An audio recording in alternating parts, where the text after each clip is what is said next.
Bonjour et bienvenue à cette troisième capsule vidéo sur les programmes scolaires et la progression des apprentissages. Donc, ce qu'on va aller faire, c'est aller voir dans ces deux documents ministériels-là, quelle est la place des probabilités statistiques. Donc, dans le premier document, qui est un gros document de 300 quelques pages sur toutes les notions du primaire, on va aller voir particulièrement en probabilité. Il y a un chapitre sur les mathématiques, on va aller voir les probabilités et statistiques. Puis, il y a un document plus synthèse qui a été fait par la suite qui s'appelle la progression des apprentissages. Donc, l'objectif de ma capsule, c'est s'appuyer dans le fond sur deux objectifs spécifiques du cours. Donc, le premier, c'est d'établir des liens articulants entre les différents concepts mathématiques élémentaires en probabilité et statistique, en allant voir qu'est-ce qu'on retrouve dans les documents ministériels pour éventuellement être capable de préparer, de piloter des situations d'apprentissage stimulantes.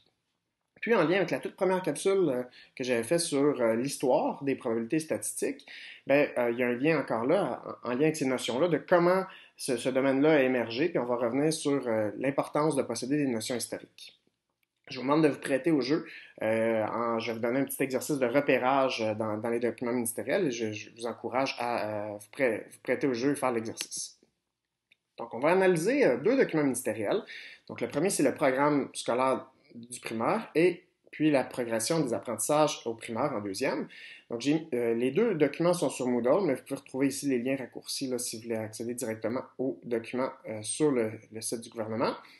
Ce que je vous demande dans un premier temps, c'est de vous familiariser avec la structure, de voir comment on fait pour retrouver les notions, en particulier en probabilité et statistique.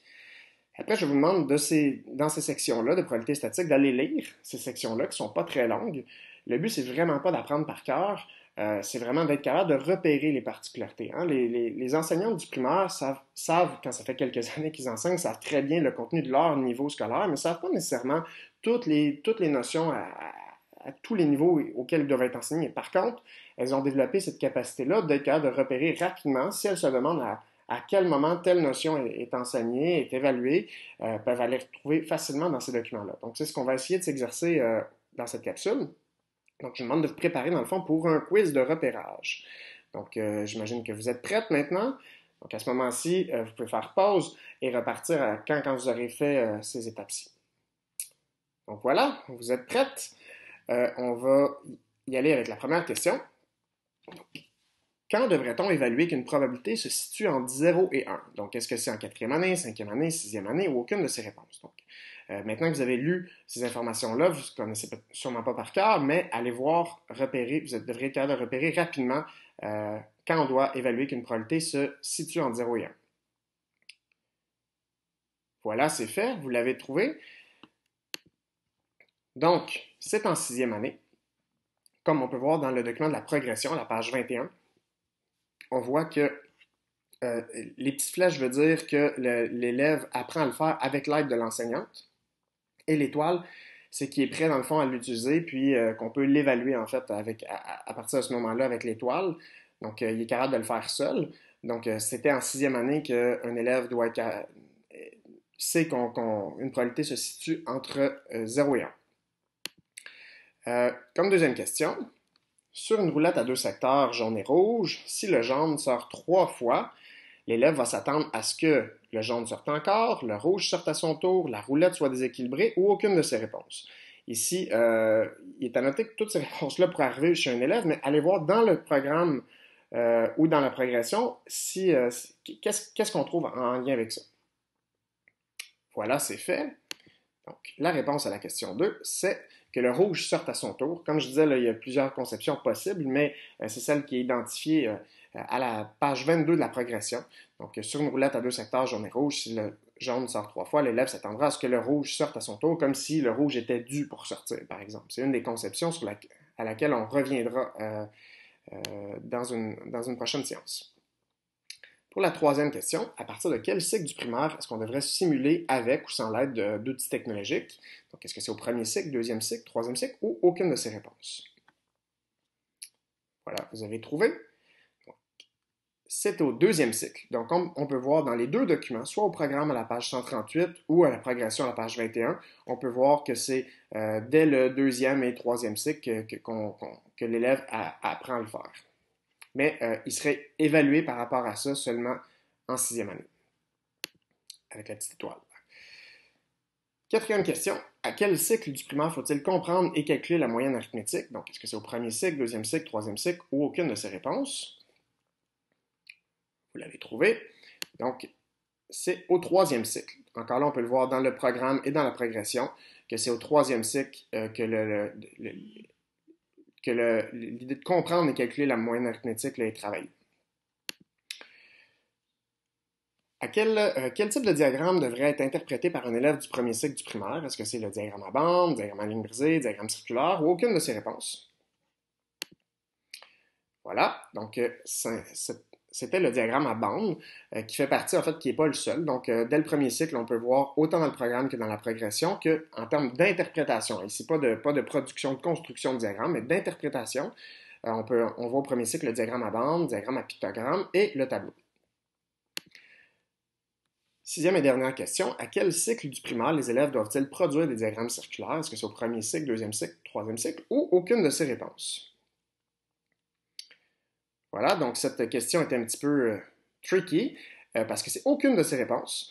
On peut voir à la page 20 que l'élève doit interpréter le diagramme circulaire, mais il n'apprend pas à le construire. Ça va être seulement au secondaire qu'il va apprendre à le construire.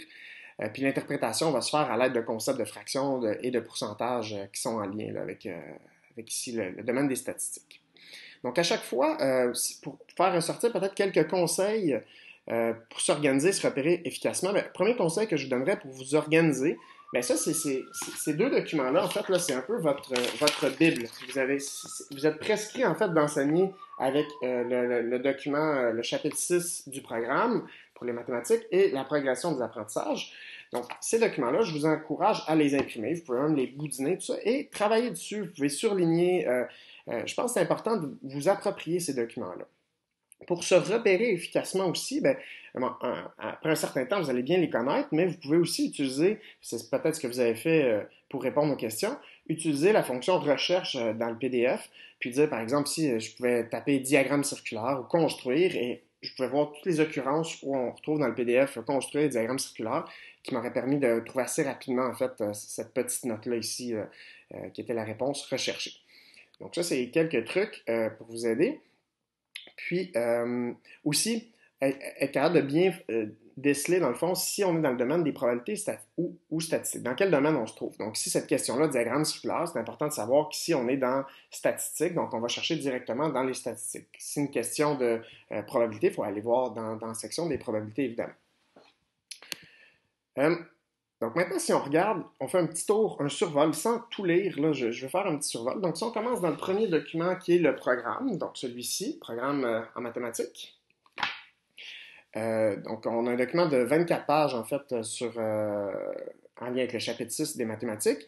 Puis on va voir que c'est tout petit, c'est mini ce qu'on retrouve en lien avec les probabilités statistiques. C'est à la page 138. Donc tout ce qui concerne probabilité statistique rentre dans une seule page. Et ce qu'on trouve, en fait, c'est les savoirs essentiels. C'est comme ça qu'on les appelle dans le programme. Donc, les savoirs essentiels en statistique, et on voit que c'est découpé par cycle. Donc, on voit que premier, deuxième et troisième cycle, on va travailler la formulation de questions d'enquête, on va collecter des données aux trois cycles. Juste au premier cycle, on va interpréter interpréter et représenter les tout premiers diagrammes, le diagramme à bande, diagramme à pictogramme, tableau. On va interpréter avec le diagramme à ligne brisée dès le deuxième cycle et interpréter seulement à l'aide du diagramme circulaire au troisième cycle, puis s'ajoute à ça le sens et calcul de moyenne arithmétique. Donc ces informations-là, vous allez voir tantôt, on va les revoir, disposées un peu différemment dans la progression des apprentissages. En probabilité, qu'est-ce qu'on retrouve? Bien, on retrouve qu'aux trois cycles, on va expérimenter des activités liées au hasard, on va prédire un résultat, ce qu'il est certain, possible ou impossible, donc on va prédire de façon qualitative. On va dénombrer des résultats possibles d'une expérience aléatoire simple, donc voir que sur un dé, par exemple, il y a 6 cas possibles. Une expérience aléatoire simple, ça veut dire à une seule étape. On va voir aussi de façon qualitative la probabilité qu'un événement simple se produise. Est-ce que c'est plus probable, également probable ou moins probable qu'un autre événement?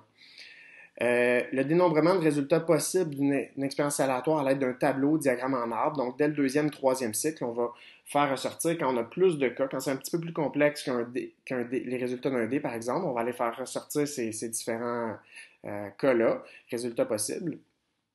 On peut aller comparer les résultats d'une expérience aléatoire aux résultats théoriques connus, donc les fameuses approches fréquentielles qu'on a vues dans la capsule précédente et l'approche théorique, faire les liens entre les deux au troisième cycle.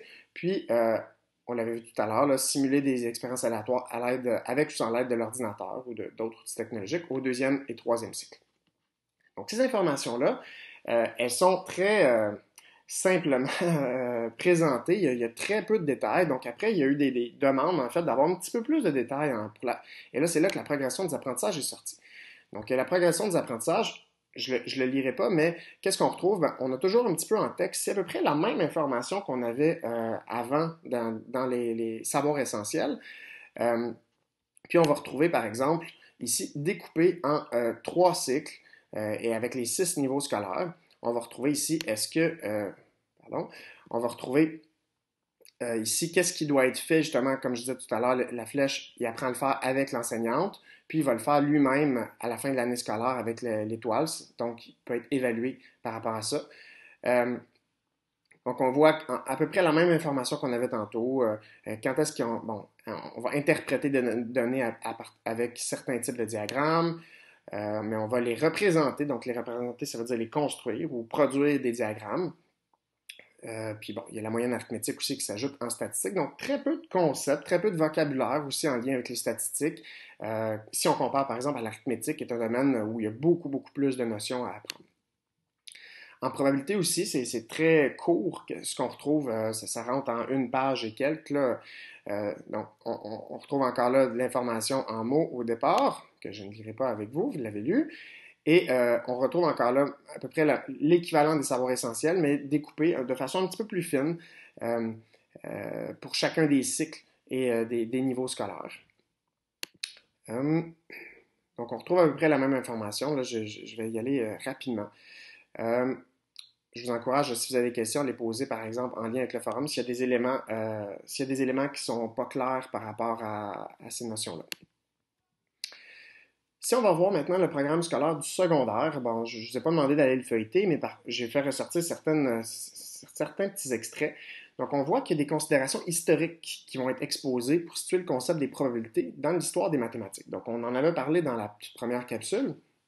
Puis, on retrouve cet extrait-là ici qui parle de l'évolution d'un questionnement envers le hasard et les probabilités. Donc, en probabilité, une question revient parfois. Le hasard existe-t-il? Est-ce que ça existe? Est-ce que c'est une invention humaine?